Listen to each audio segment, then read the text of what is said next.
ඔබ සියලු දෙනාවම animal world අනුව YouTube නාලිකාව වෙත සාදරයෙන් පිළිගන්නවා.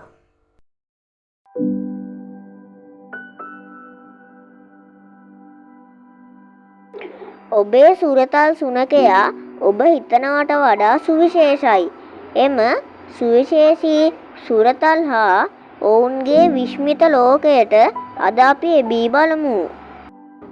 මිනිසා හා සුනකයා අතර සම්බන්ධතාවය වසර දහස් ගණනක් අතීතයකට දිව යනවා.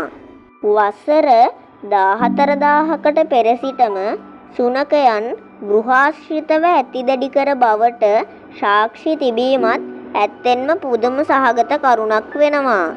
සමහර අතීත ශිෂ්ටාචාර සුනකයන්ට විශේෂ ගෞරවයක් හා සැලකිල්ලක් දැක්වූ බවත් සඳහන් වෙනවා. සුනකයන් තම ස්වාමියාට දක්වන මහත් ලැදියාව, විශ්වාසවන්තභාවය සහ ආරක්ෂාව සඳහා ඔවුන්ගේ ජීවිතය පවා කැපකිරීමට ඇති සූදානම ඉතා අගය කළ යුතු දෙයක් වෙනවා. ඔවුන්ට ස්වාභාවිකවම ස්වාමියාගේ ජීවිතය සහ දේපල ආරක්ෂා කිරීමේ හැකියාවක් තිබෙනවා.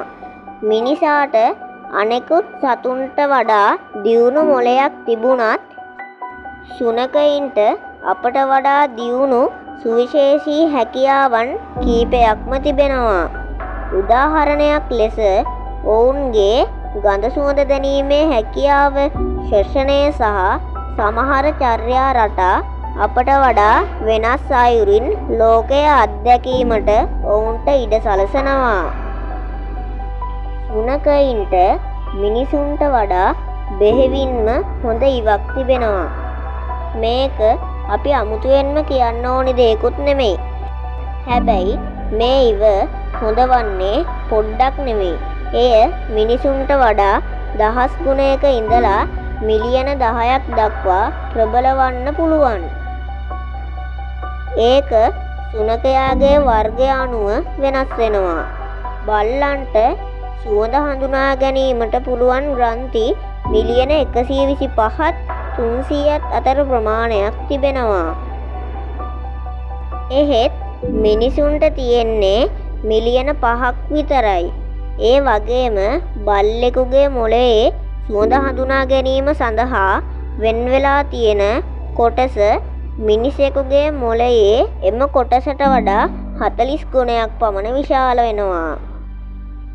අතීතයේදී බොහෝ දෙනා විශ්වාස කරේ බල්ලන්ට වර්ණ නොපෙනෙන බවත් ඔවුන්ට ලෝකය පෙනෙන්නේ කළු සුදු පැහැයෙන් කියලා අතීත මිනිසුන් විශ්වාස කරා. නමුත් වර්තමානයේ වන විට සොයාගෙන ඇත්තේ එය එසේ නොවන බවයි.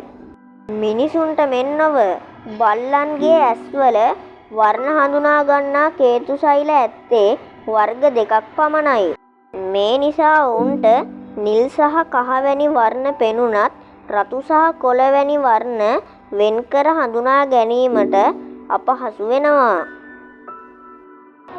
ඔබේ සුනකයාට අවුරුදු 2ක දරුවෙකුගේ තරම් බුද්ධියක් තිබිය හැකිය.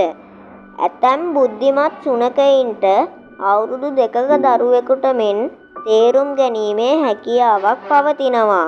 කෝලි වර්ගයේ සුනකයන් බුද්ධි මට්ටමින් ඉතා ඉදිරියෙන් සිටින අතර ඔවුන්ට වචන 200ක් පමණ අවබෝධ කර ගැනීමට පුළුවන්.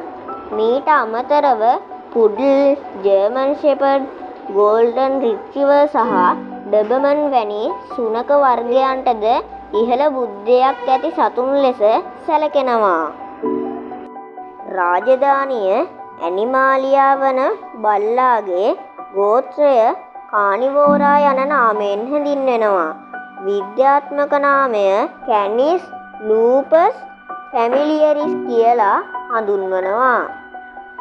සුනකයන්ගේ ශ්‍රවණ හැකියාව මිනිසුන්ට වඩා ඉතා ඉහළ අගයක් වන අතර මිනිසුන්ගේ ශ්‍රවණ පරාසය හර්ට් 64 සිට 23000ක් වන අතර සුනකයන්ට හර්ට් 67 සිට 45000ක් අතර ශබ්ද ඇසීමේ හැකියාවක් තිබෙනවා.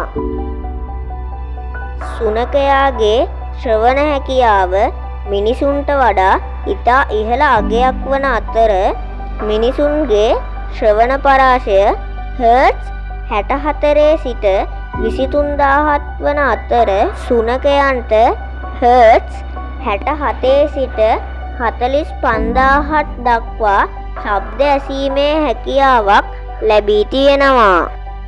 මේ හේතුවෙන් සුනකයන්ට මිනිසුන්ට වඩා තීව්‍ර ශබ්ද ඇසීමට පුළුවන්. සුනකයන්ගේ සිරුරෙහි උෂ්ණත්වය මිනිසාට වඩා වැඩි අගයකින් යුක්තයි. මිනිසෙකුගේ සිරුරේ සාමාන්‍ය උෂ්ණත්වය සෙල්සියස් අංශක 37ක් පමණ වුවත් සුනකයෙකුගේ එම උෂ්ණත්වය සෙල්සියස් අංශක 38ක් පමණ වෙනවා. මේ නිසා මැක්කන් වැනි සතුන් බොහෝ පහසුවෙන් සුනකයන් කෙරෙහි ආකර්ෂණය වෙනවා. අනෙක් කාරණාව මිනිසා මෙන් නොව සුනකයන්ගේ සිරුරෙහි දහඩිය ශ්‍රාවී ග්‍රන්ථි පිහිටන්නේ ඔවුන්ගේ පාදවල පමණක් වීමයි. මේ නිසා උණුසුම් දිනවලදී සුනකයින් මිනිසාට වඩා අපහසුතාවයට ලක් වෙනවා. සුනකයාව බොහෝ මිනිසුන් කූඩු කර ඇති කරනවා. එම කූඩු කර ඇති කිරීමෙන් වෙන්නේ ඔවුන් තම ස්වාමියාව තරහකාරයෙක් ලෙස හඳුනා ගැනීමයි. එම නිසා තම ස්වාමියාව හැපීමට පවා ඉඩ තිබෙනවා. එම නිසා ඔවුන්ව කූඩු කර ඇති කිරීමෙන් වළකින්න. ඔවුන්ට නිදහසේ සිටීමට ඉඩ දෙන්න. සුනකයාගේ දිගහැරුම මෙතනින් අවසానයි. තවත් මෙවැනිම වැදගත් සතෙකුගේ වීඩියෝවකින් නැවත හමු වෙමු.